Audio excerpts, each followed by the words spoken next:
Hanggang kailan nga ba yung pagdurusa ng sangkatauhan? So dito po sa devotion natin na pinamagatang The Fallen World. Ito po ay istorya ni Adan at Eva matapos silang palayasin sa hardin ng Eden. So sinasabi po sa Genesis chapter 3 verse 22. Sabi po rito, "The man has now become like one of us." Sabi po ng Diyos, Lord God. Now, dito po, ako po yung interpretation ko po rito, yung Lord God dito, nag-uusap yung Trinity, Father, Son, and Holy Spirit. At sinasabi, the man has now become like one of us, naging katulad na natin, kaya plural, knowing good and evil. He must not be allowed to reach out his hand and take also from the tree of life and eat and live forever.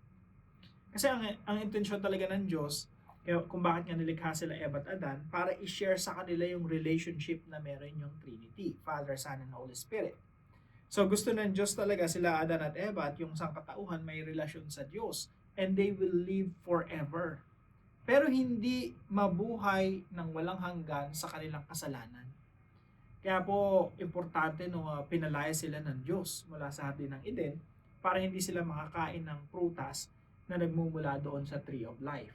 Otherwise, pag nakakain sila doon, mamubuhay sila ng pangwalang hanggan sa kanilang kasalanan sa ilalim ng sumpa. Dahil mabuti ang Diyos, mahal niya ang kanyang nilikha, pinalayas niya sila Eva at Adan, at yung pinakapintuan ng hardin ng Eden ay pinabantayan niya sa cherubim, isang makapangyarihang anghel. At sabi dito, mayroon pang espada, no? And flaming sword flashing back and forth to guard the way to the tree of life. So, dito po sa devotion natin na ito, tinalakay po natin yung tatlong C. After sila Adan at Eva ay palayasin sa hardin ng Eden, yung fallen world ay may tatlong characteristics. Merong corruption, chaos, and curse. No? Corruption. Lahat ng mga tao nasa ilalim na ng kasalanan. Pinapanganak sila na makasalanan. So humans are born sinful. Chaos, humans disrupt order and peace. Yung order sa creation, yung kagandahan ng creation, ginulo na ng tao. Kagandahan ng marriage, sinisira ng tao. Kaya yung original plan ng Diyos sa marriage, yung design ng Diyos sa marriage, merong unity and love. Pero ang ginagawa ng tao, sinisira yung marriage. No? Nagkakaroon ng divorce, nagkakaroon ng annulment, nagkakaroon ng pag-aaway, hidwaan, batuhan ng plato, yung dating nagmamahalan, napupuno ng puot at galit sa isa't isa. Yan po ay resulta ng fallen world. So, yung mga bansa na dapat may unity, ngayon nagigera, nag-aaway-away. Yung nature na dapat na-enjoy lang natin, ginagawa ng mga tao, dinudumihan yung ilog, dinudumihan yung dagat, inuubos yung mga puno sa bundok, at magkakaroon ng flash flood, magkakaroon ng matinding baha, at yung tao dadanas ng iba't ibang klase ng mga trahedya dahil rin sa sarili nilang kagagawan. So yun po yung chaos. Pangatlo po, curse. Ito naman po yung sumpa. Again, malawak po yung pag pinag-usapan yung sumpa sa Bible, malawak yan, no? Pero kasama na rin po dyan yung mga karamdaman, sakit, salot, tagutom, no? Mga kapighatian, trahedya, mga kalamidad, at ang pinakamatindi po yung kamatayan at pagkabulok. So dati hindi naman talaga original design ng Diyos na yung tao mamamatay at mabubulok. Pero dahil sa kasalanan at nasa ilalim tayo ng sumpa, lahat tayo mamamatay at lahat tayo mabubulok. Humans are subjected to suffering. Now, gusto kong emphasize para sa devotion natin, kung hindi nyo pa po napapanood, no? Pwede nyo pong balikan yung devotion natin about the fallen world. Isipin nyo po, walang istorya. There's no story. Ako po in the past, hindi ko naman alam yung story ng creation, fall, redemption. Na yung Biblia pala, it's about God creating the beautiful world, fall, ginulo ng tao, redemption, sinasaayos ng Diyos. Isipin niyo po walang ganyang storya. Everything is just random. Hindi natin alam pa saan tayo patutungo. Alam niyo po, wala po yung iniwan sa isang taong may amnesia.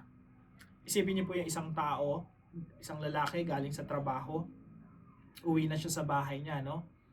Tapos along the way, nadulas siya, nabagok yung ulo niya. Isipin niyo po yun nabagok ulo niya. After a while, nagising siya. Tapos wala na siyang naalalang kahit ano. Wala nang story. Ano pong tawag doon sa tao na yon? Ang tawag po doon sa tao na yon ay lost. Lost. Hindi mo alam sino ka, anong pangalan mo, hindi mo alam kung saan ka galing, kanino kang anak, sino pamilya mo, hindi mo rin alam kung saan ka patutungo. Yun po yung ibig sabihin ng lost. Now, ang isang taong hindi nakakaunawa ng istorya ng Diyos, yun po ay lost. Kaya nga po kailangan maabot yun ang istorya ng Ebanghelyo ng ating Panginoon Jesucristo. Na yung gospel po ni Jesus Christ, ipapaliwanag sa iyo na may magandang plano ang Diyos. Ang problema, makasalanan tayo. Kaya kailangan natin magsisi, talikuran ng ating mga kasalanan. Manampalataya sa Panginoon Jesucristo na namatay doon sa krus ng Calvary sa ikapapatawad ng ating mga kasalanan upang malaman natin kung saan tayo patutungo. You know, when you encounter the Lord Jesus Christ, you will understand these three things. You will understand the past. Saan ka galing? Saan ka nagmula? Anong problema mo ngayon sa kasalukuyan? At saan ka patutungo? Paano tayo magkakaroon ng kaayusan? Paano tayo magkakamit ng buhay na walang hanggan? So yung gospel po, may tatlong aspeto lagi yan. Creation, fall, redemption. May Diyos na lumikha sa atin. Ang problema, nagrebelde tayo sa Diyos. Pero may solusyon ng Diyos, si Kristo. Creation, fall, redemption. That is the story of God. That is the gospel. That is the story of the whole creation. At yan po ang pinapangaral natin. Kaya po sa mga devotions natin, lagi talaga natin ine-emphasize yung storya na yan. Na merong creation, merong fall, merong redemption. Upang tayo mga Kristiyano, makita natin, parte pala tayo ng storya ng Diyos. Tayo pala yung mga nilikha ng Diyos na may magandang plano ang Diyos sa buhay natin. Pero tayo lumalayo sa Diyos. Pero salamat, kasi yung Diyos binigay si Kristo upang bigyan tayo ng direksyon at malaman natin ano dapat at kung saan dapat tayo pumunta.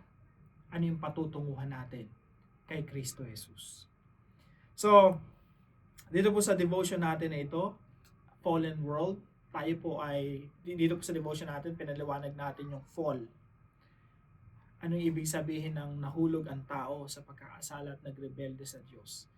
Kaya po mga kapatid, kung ano man ang mga pagdurusa na dinadanas natin, ano man ang mga pagsubok na pinagdaraanan natin, yan po ay parte ng fall. We're living in a fallen world. Pero wag po tayong panghinaan ng loob. Kasi meron tayong Kristo na siyang nagbibigay sa atin ng pag-asa. Meron tayong patutunguhan na maganda.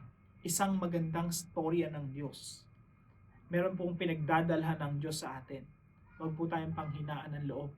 Sa halip, magtiwala tayo sa ating Diyos. At patuloy tayong kumapit sa Kanya, manampalataya sa Kanya. At panghawakan natin na may pinagdadalhan ng Diyos sa atin. Isang mabuti at magandang direksyon. So I hope na-encourage po kayo sa devotion natin ito. Magkita-kita po muli tayo bukas, alas 5 ng umaga, dito sa ating daily devotions.